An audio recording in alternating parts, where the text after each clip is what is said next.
નમસ્કાર, જય હિન્દ દોસ્તો। જીએસઆરટીસી ની અંદર દિવ્યાંગો માટે 571 જેવી જગ્યાઓ ઉપર કંડક્ટરની ભરતી આવી છે અને આ ભરતીની અંદર ઘણા બધા લોકોના જે છે એ સવાલો એ રહ્યા છે।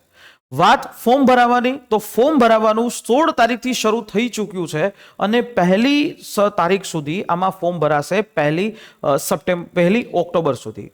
તો બને એટલું ઝડપથી ઓજસ ઉપર ફોર્મ ભરી શકો છો। ફોર્મ કેવી રીતે ભરવું એની પણ માહિતી અમારી આ યુટ્યુબ ચેનલની અંદર અવેલેબલ છે।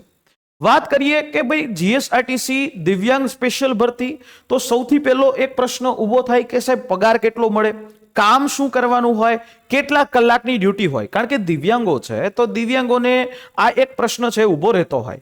તો દોસ્તો તમને ખ્યાલ જ હશે, ઓફિશિયલ નોટિફિકેશનના માધ્યમથી એ આપણે પણ સેશન કરી અને તમને માહિતી આપી હતી કે કંડક્ટરની ભરતી છે 5 વર્ષ માટે પગાર ફિક્સેશન છે એ 26,000 રૂપિયા। 5 વર્ષ પછી તમારો પગાર છે એ ફૂલ પેની અંદર આવશે। 5 વર્ષ બાદ 5 વર્ષ સુધી તમારો પગાર કેટલો થશે તો કે 5 વર્ષ સુધી તમારો પગાર થશે 26,000 રૂપિયા। રેડી। ટોટલ પોસ્ટ છે 500, ભરતીનો કેટલા પદ છે 571 જેવા પોસ્ટ છે, 571 જેવા પદો છે। રેડી। ફોર્મ છે એ 16 તારીખથી ભરાવાના છે, જો ધ્યાન રાખજો, 16/9 થી 1 ઓક્ટોબર સુધી। હવે આમાં જોવા જઈએ તો ફોર્મ માટે અરજી ક્યાં કરવી, ઓજસની વેબસાઇટ ઉપર જઈને અરજી કરી શકો છો। હવે મેઇન વાત આપણે કરીએ કે ભાઈ એમાં ફોર્મ કોણ કોણ ભરી શકે, તો જે દિવ્યાંગો છે એની જે disability A, B, C, D અને E બધા માટે જગ્યાઓ છે।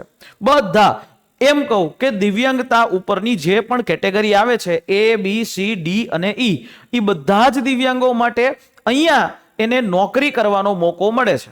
રેડી। હવે કોણ આના માટે લાયકાત શું જોઈએ દિવ્યાંગોની, તો કે 12 પાસ હોવા જોઈએ। રેડી। 12 પાસ હોવા જોઈએ।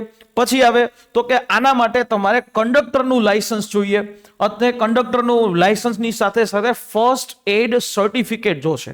હવે એ ક્યાંથી કઢાવવું એની પણ માહિતી અમારી આ યુટ્યુબ ચેનલના માધ્યમથી તમને મળી જશે। અને સાથે સાથે એ જે પણ વ્યક્તિ છે દિવ્યાંગ છે એમને કમ્પ્યુટરનું નોલેજ આવડવું જોઈએ। 18 વર્ષથી લઈ 33 વર્ષની એજ હોય અને આમાં પણ એજ લિમિટમાં છૂટછાટો છે એ મળવાપાત્ર। તો આ એ ક્વોલિફિકેશન। પગાર 26,000 રૂપિયા દર મહિને છે। 5 વર્ષ સુધી તમારી સેવા થશે। 5 વર્ષ સુધીનું તમારું સક્સેસફુલ કામ હશે, સારું સંતોષકારક કામ હશે, એના બાદ તમને કાયમી કરી દેવામાં આવશે અને ત્યાર પછી જે છે એ તમારે આ જીવન છે એ સુખ થશે।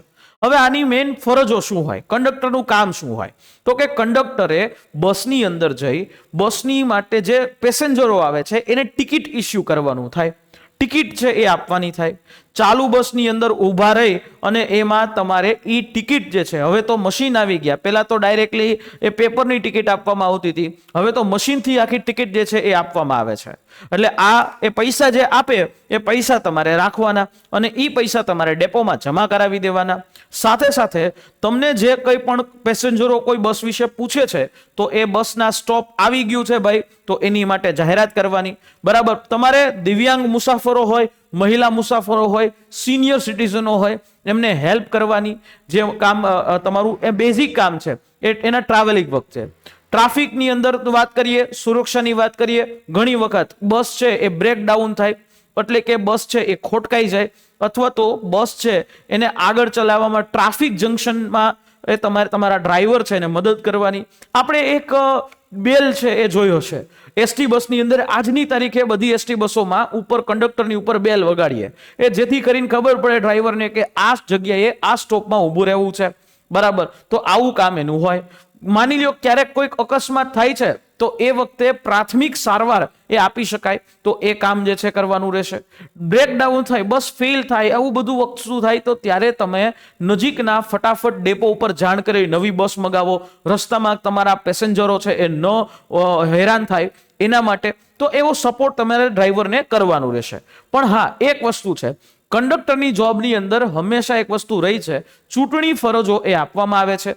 જ્યારે જ્યારે ડિઝાસ્ટર મેનેજમેન્ટ હોય ત્યારે ત્યારે ફરજો હોય છે। અહીંયા ઓવર ટાઈમ પણ ખૂબ સારો એવો મળે છે। બીજી વાત કે અહીંયા રજાઓ છે એ રજાઓની અંદર પણ તમારે કામ કરવાની થાય. મોટી રજાઓ હોય જેમ કે દિવાળીની રજા હોય તો એનામાં અંદર પેસેન્જરોની હેરફેર વધી જાય તો ત્યારે સ્ટાફ જોઈએ તો ત્યારે તમારે એ હેરફેરમાં તમારું કામ છે કરવું પડે. તો આવી વાત છે. હવે વાત કે કંડક્ટરને માટે શિફ્ટ કેટલી હોય, કેટલા કલાક કામ કરવાનું થાય. જનરલી એક રૂટ હોય 8 કલાકની શિફ્ટ હોય, પણ ઈ રૂટમાં જો તમારે 12 કલાકની શિફ્ટ થાય છે તો તમને એમાં અત્યારે 26,000 5 વર્ષ સુધી નહીં પણ 5 વર્ષ બાદ એની અંદર તમને ચોક્કસથી એ ડ્યુટીની અંદર 5 કલાક બાદ જે છે એનો ઓવરટાઈમ ચોક્કસથી મળે. બરાબર, ઓવરટાઈમ છે એ તમને મળે. ઘણી વખત તમારા આમાં જે શિફ્ટ હોય એના કોઈ નિશ્ચિત સમય નથી હોતો. બસનો જે ટાઈમ હોય એ પ્રમાણેની 8 કલાક છે એ જનરલી ગણાતી હોય. પછી એ તમારી બસ માની લો કે રાતના 11 વાગે ઉપડવાની હોય તો એ 11 વાગ્યાથી ગણાય. તો આવી એ કામગીરી જે છે એ તમારી હોય, આટલા કામના કલાકો હોય. પણ એ વસ્તુ જરૂરી છે કે ભાઈ જ્યારે જ્યારે તમારી જરૂર પડે રજાઓના સમયમાં કોઈ વધારાના કામમાં, મોદી સાહેબ આવે તો તેને લઈ એના માટે કામગીરી આપવામાં આવે, લોકોને લઈ જવાની કામગીરી આપવામાં આવે, તહેવારોના સમયે કામગીરી હોય તો આવી જે ડ્યુટીઝ જે છે એ તમને આપવામાં આવે. પણ એનો ફાયદો 5 વર્ષ પછી તમને મળશે. જે 5 વર્ષ પછી જે મળશે એ ઓવરટાઈમ એટલે તમારા પગાર, માની લો કે ઓવરટાઈમ કરો છો તો પગારની સામે આખો ઓવરટાઈમ છે એ મળી જાય છે. તો આવી રીતે આ કંડક્ટર દિવ્યાંગ સ્પેશિયલ ભરતી છે એની જોબ છે, કામના કલાકો છે, કામગીરી છે. આઈ હોપ, આશા રાખીએ કે આ માહિતી સમજાઈ હશે.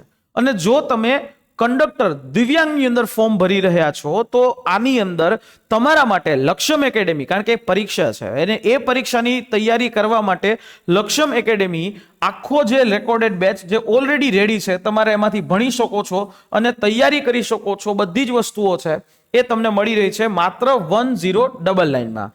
પણ એની અંદર તમે કૂપન કોડ માંગશો હેલ્પલાઇન નંબર ઉપર, આ હેલ્પલાઇન નંબર છે એના ઉપર ફોન કરી અને કૂપન કોડ માંગશો તો આ કૂપન કોડના માધ્યમથી તમને આ બેચ માત્ર 999. આમ જનરલી અમે આ વસ્તુ ફ્રી ઈચ્છીએ છીએ, પણ આ જે કોસ્ટિંગ છે એ કોસ્ટિંગ માત્ર સર્વર કોસ્ટ છે. સર્વર કોસ્ટ જે ગૂગલ દ્વારા અમારી ઉપર લગાડવામાં આવે છે એ જ અમે તમારી પાસેથી લઈ રહ્યા છીએ. એટલે આમ જોવા જાવ તો અમારો આખો કન્ટેન્ટ એ દિવ્યાંગ મિત્રો માટે સમર્પિત છે કે એમને પણ અમે ક્યાંક ને ક્યાંક એ હેલ્પ કરી શકીએ, એમને પગભર બનાવી શકીએ. આ એવો અમારો પ્રયાસ છે. આશા રાખીએ આ માહિતી સમજાઈ હશે અને ક્યાંક ને ક્યાંક જો તમને આ વિડીયો ઇન્ફોર્મેટિવ લાગ્યો હોય તો ચોક્કસથી તમારા મિત્રો સાથે શેર કરજો, દિવ્યાંગ મિત્રો સાથે શેર કરજો અને હા, એમની મદદ કરજો. મળીએ નેક્સ્ટ અવાજ કોઈ સેશનની સાથે. જય હિન્દ.